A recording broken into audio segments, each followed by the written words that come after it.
c'est la semaine où nous commémorons la Pâque. Hier, nous avons vu l'entrée de Jésus-Christ à Jérusalem.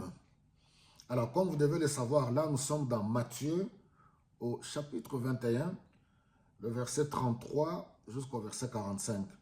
La tension monte à Jérusalem. Ici, nous allons voir, c'est la parabole des méchants vignerons. Jésus-Christ parle en parabole.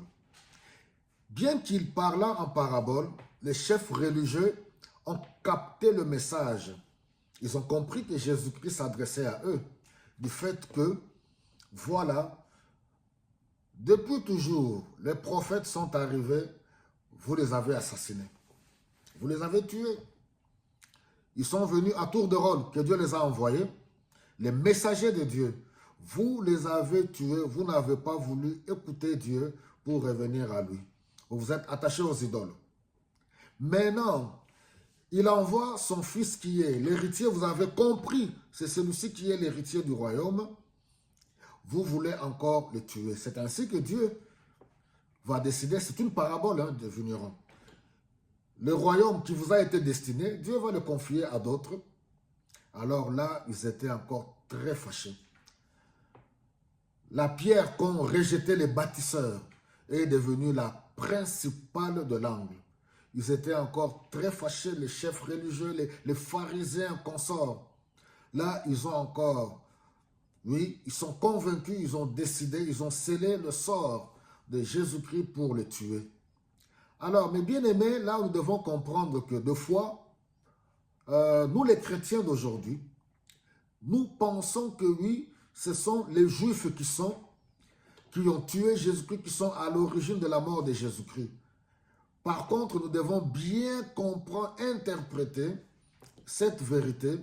C'est le péché de tous les hommes.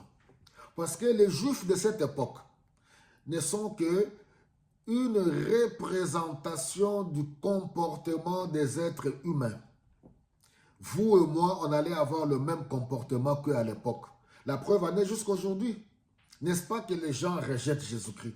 N'est-ce pas que les gens s'en foutent de lui? N'est-ce pas que les gens sont prêts ou sont toujours prêts à s'attacher à leur rite, à leur religion? Ils sont prêts à tuer au nom de leur religion.